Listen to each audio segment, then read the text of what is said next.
Algumas das histórias mais famosas envolvendo mistérios e internet é sobre o mundo das Lost Waves e toda a sua aura misteriosa que as acompanha. Como vimos em alguns casos, não é raro às vezes em que a verdade por trás de uma Lost Wave é revelada, mas poucas histórias são tão interessantes quanto a que vamos ver hoje.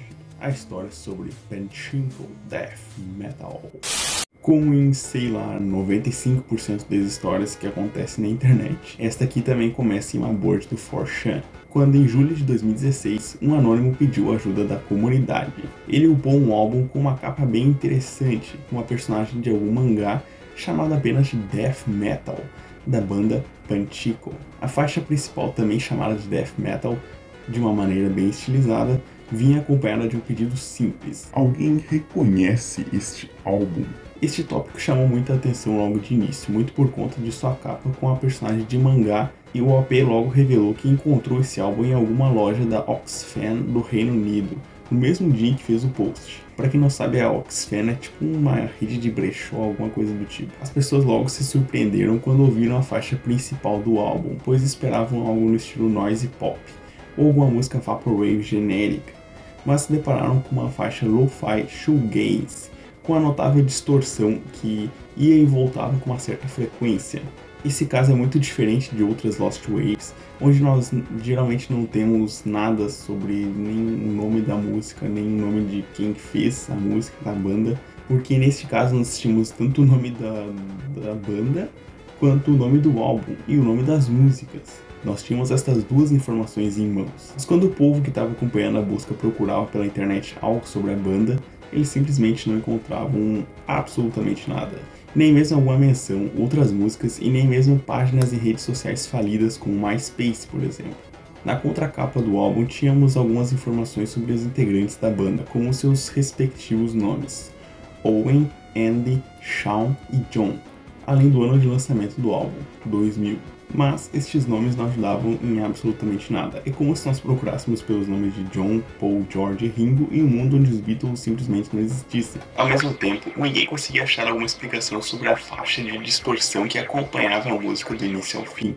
Alguns afirmavam que isso era alguma consequência do disco já danificado pelo tempo, ou algum erro ao converter em formato digital e upar na internet. Mas outros já afirmavam que isso era da própria música em si, fazendo parte do estilo que a banda gostaria de seguir. O pessoal também debatia sobre o nome da banda, Pachinko. Poderia ser uma grafia incorreta dos famosos fliperamas japoneses chamados de Pachinko. Mas, mesmo com muitas pessoas em cima investigando sobre a banda, tudo isso parecia apenas um enorme beco sem saída. Durante meses, o EP circulou online até ser adquirido por um youtuber da Califórnia chamado Sticky. Não demorou muito para que as discussões começassem a surgir em fóruns do Reddit, canais do Discord e até mesmo aqui no YouTube. Uma legião de fãs da banda desconhecida estava se formando no mundo todo, assim como uma intensa busca na internet para encontrar os membros de Pachinko. Um número crescente de usuários se juntou a um servidor no Discord, criado por um fã argentino chamado de Zod. Segundo um fã britânico, as buscas eram resumidas em buscar músicos independentes do Reino Unido que tinham os mesmos nomes dos supostos membros da banda. Quando eles encontravam algum suspeito, eles contatavam e logo ficavam ansiosos por uma resposta positiva. Mas durante muito tempo, as únicas respostas que chegavam eram negativas. Uma das descobertas mais interessantes feitas nessa época foi a origem da capa do álbum, sendo um painel de um mangá chamado Mint na Bokura. Surgiam então em subreddits as mais negativas teorias em torno da autoria da banda, onde acreditavam que tudo era apenas um bem elaborado golpe de marketing. Alguns acusavam que o OP do post original lá do 4chan era o verdadeiro autor da música e que ele fez aquilo tudo sozinho, com a música sendo bem mais recente do que parecia. Mas, em janeiro do ano 2020, algo no mínimo empolgante aconteceu e deu um gás nas buscas. Em janeiro de 2020, um membro das buscas teve uma ideia. Ele vinculou um código de produto que estava na capa do álbum original e conseguiu achar uma ligação entre o produto e uma loja da Oxfam localizada em Nottingham, na Inglaterra. E mais, aquele código não retornaria para o produto em si, e sim para quem entregou o CD lá na Oxfam, no local onde o OP comprou o álbum original. Mas pensava-se que a Oxfam de Nottingham não teria mais em seus bancos de dados uma informação já antiga como essa. E se tivesse, ele simplesmente não daria informações pessoais de terceiros para alguns fãs malucos na internet. Mas a descoberta da localização da loja, sendo em Nottingham, já ajudou muitas buscas, pois antes acreditavam que a banda se originava-se de Southampton. E assim, As buscas por músicos independentes eram concentradas nas regiões ali ao redor de Southampton, mas agora as buscas mudaram de lugar e ganhou então novos ares. Como um tiro no escuro, mandaram um e-mail para um músico independente de Nottingham chamado Owen, perguntando se ele tinha alguma coisa a ver com aquele álbum. Na verdade já não era de um músico, e sim um perfil no Facebook abandonado de um cara chamado Owen, que tinha algumas citações sobre alguma banda, algum projeto musical que ele tinha no passado. E sim, aquele cara era o Owen, o vocalista de Panchico. Inicialmente, Owen ficou apreensivo, pois é estranho algum anônimo vir atrás de ti perguntando sobre um projeto musical seu que foi abandonado há mais de 20 anos. Mas conforme o fã explicou para Owen que seu projeto havia juntado um grande número de fãs com o passar dos anos, ele se convenceu de tudo aquilo das pessoas falando sobre essa música era verdade. Uma das primeiras coisas que a comunidade perguntou a Owen era se ele tinha uma cópia preservada então do álbum de death metal. Owen, por sua vez, foi atrás dos seus outros 3 antigos parceiros musicais, contando que a sua banda da época de colégio agora era famosa na internet. Eles estavam surpresos, pois, como disse Owen para Vice algum tempo depois, tem tanta música boa na internet, por que as pessoas estão gostando disso aqui?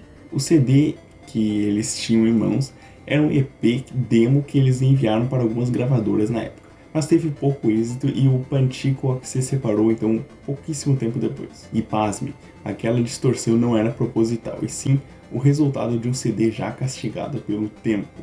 Após o fim da banda, os amigos desistiram do mundo da fama. Andy virou engenheiro de som, Owen foi trabalhar na área de educação e Sean virou um jardineiro.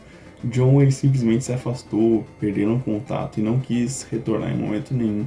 A banda, novamente reunida, percebeu que não tinha nenhuma cópia do CD que não tivesse aquela distorção de áudio, pois foi um lançamento então muito limitado, de no máximo 30 cópias, até que um amigo de Andy revelasse que tinha um CD perdido em melhor estado, e pudemos então finalmente ouvir as músicas originais em seu estado natural. Mesmo assim, a versão mais famosa e favorita dos fãs é a que tem a distorção, pois foi assim que ela ficou conhecida no mundo todo. Após Andy upar a música no Bandcamp, ela se tornou a mais baixada no site durante algum tempo, chamando muita atenção das demais pessoas de fora para aquela história toda. A banda se reuniu novamente até lançar músicas novas, mais de 20 anos após terem abandonado o sonho de virarem músicos famosos. Fizeram seu primeiro show em Nottingham em dezembro daquele mesmo ano, onde mais de 400 pessoas foram vê-los pela primeira vez ao vivo. A banda fez uma turnê internacional, passou pelos Estados Unidos e tocou em alguns festivais de música. Após 20 anos, frustrados por não alcançarem a fama e após virarem uma banda anônima na internet, Panchico tocou o coração de milhares de fãs e finalmente tornaram-se relevantes, conquistaram seu sonho de serem famosos. Esse é com certeza um dos mais interessantes contos da internet.